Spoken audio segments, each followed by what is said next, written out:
Bonjour à toutes et à tous, c'est Angélique pour une nouvelle vidéo. Celle-ci va concerner le sujet « Comment surmonter le deuil et la douleur ». Lorsque vous perdez quelqu'un qui vous est cher, votre peine peut être très grande. La douleur, les souvenirs de cette personne ou les moments passés avec elle peuvent vous perturber profondément. Vous pourriez penser que vous ne serez plus la même personne, que tout va basculer, que plus rien ne sera jamais pareil et que vous auriez du mal à retrouver votre sourire. Il va falloir trouver votre courage au plus profond de vous, même si la douleur est là. Allez de l'avant de façon constructive et la façon d'y arriver le mieux. Ne vous résignez pas à une vie sans bonheur. Faites un travail sur la perte de cet être cher. Cela peut être lent, mais vous y arriverez sûrement et vous irez mieux. Supportez le chagrin. Nous recherchons tous les moyens, après cette perte importante, de faire disparaître cette douleur. Il est donc important de faire attention à ne pas sombrer et tomber dans les habitudes nocives. Il est important de protéger votre bien-être. Vous ne guérirez jamais vraiment jusqu'à ce que vous décidiez de faire face à cette perte. Vous devez pour cela vous permettre de pleurer ou de faire le deuil d'une façon naturelle. Vous devez admettre ce deuil et ainsi vous pourrez faire partir cette douleur et ce manque.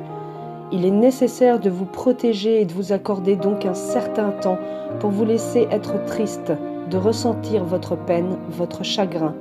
Ne soyez pas paralysé par votre propre pitié envers vous-même. Vous ne pourriez plus aller de l'avant autrement.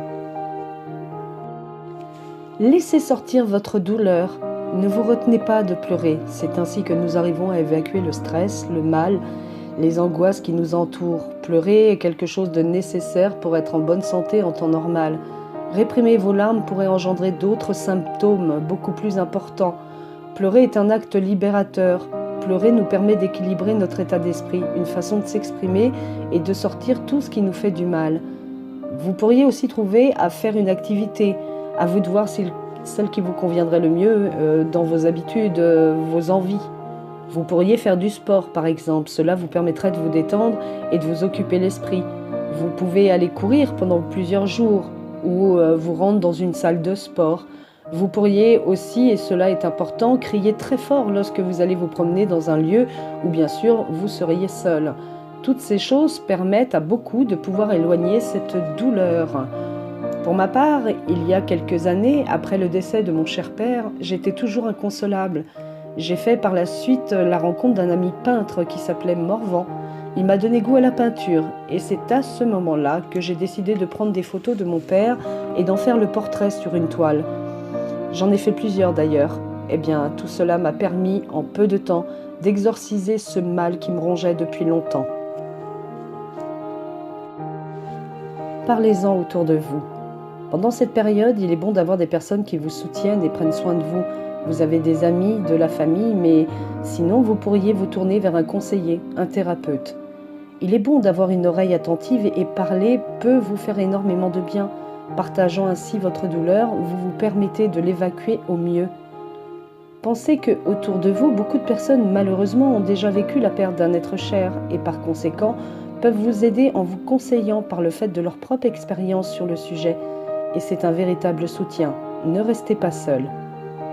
Ne vous posez pas trop de mauvaises questions. Nous avons tous tendance à nous sentir coupables. Peut-être parce que nous n'avons pas pu dire au revoir à cette personne, ou je n'aurais pas dû être aussi dur la dernière fois avec, ou encore j'aurais dû être là plus souvent pour elle, ou quand elle a eu besoin de moi, eh bien je n'étais pas là, j'étais trop occupée. Ce sont évidemment des choses à éviter de penser. Cela ne vous aidera pas à faire le deuil. Cela ne vous aidera pas à aller mieux. Trouvez plutôt des personnes qui connaissaient cette dernière, avec qui vous pouvez en parler. Chacun exprimera sa façon de vous convaincre que ce n'est pas de votre faute. Gardez des choses qui vous rappellent cette personne. Vous pourriez posséder des choses qui appartenaient à cette personne.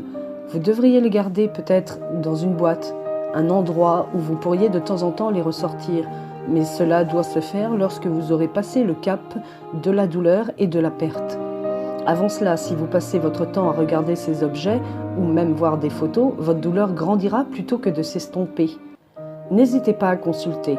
Aujourd'hui, il existe peu de gens conciliants contre les personnes émotionnellement touchées par telle ou telle chose. Nous pouvons même être considérés comme des personnes faibles.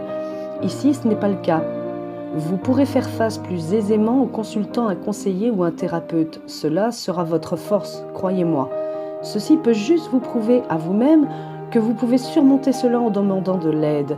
Et vous prendriez ainsi conscience que cela vous aidera à surmonter votre douleur, votre chagrin. Concentrez-vous sur vous. L'être cher perdu ne souhaiterait pas que vous ne pensiez plus à vous. Il n'aimerait pas vous voir être mal par rapport à son départ. Il ne voudrait pas vous voir souffrir. Il ne voudrait pas que vous soyez triste et pleuriez constamment. Pensez avant tout que cette personne aurait souhaité que vous soyez heureux et que vous continuiez de vivre normalement. Cela ne vous empêchera pas de continuer à faire vivre son souvenir et les bons moments passés avec elle. Aidez-vous en inscrivant, par exemple, sur une feuille, toutes les choses dont vous vous souvenez, vos activités communes, vos fous rires, vos meilleurs moments, et notez-y les traits de caractère de cette personne. Cela pourra vous aider fortement. Occupez votre esprit. Comme précisé avant, il est nécessaire de continuer à vous occuper l'esprit. Vous avez des passions, des envies, des hobbies. Alors concentrez-vous dessus, même si cela vous paraît très dur. L'essentiel est que vous forciez les choses. Écoutez de la musique quelque peu énergique. Bien sûr, évitez les musiques qui sont trop tristes. Pourquoi ne pas peindre? Ou peut-être essayer, c'est un excellent moyen et une bonne thérapie pour vous détendre et penser à autre chose. Construisez un planning sur ce qui vous permet de vous occuper. Éventuellement, regardez un film humoristique, quelque chose qui vous change les idées. Voilà, cette vidéo est à présent terminée. Il y en aura une autre, bien sûr, qui suivra. En attendant, je vous souhaite d'arriver à faire le deuil et comprendre beaucoup de choses. Et je vous dis à bientôt.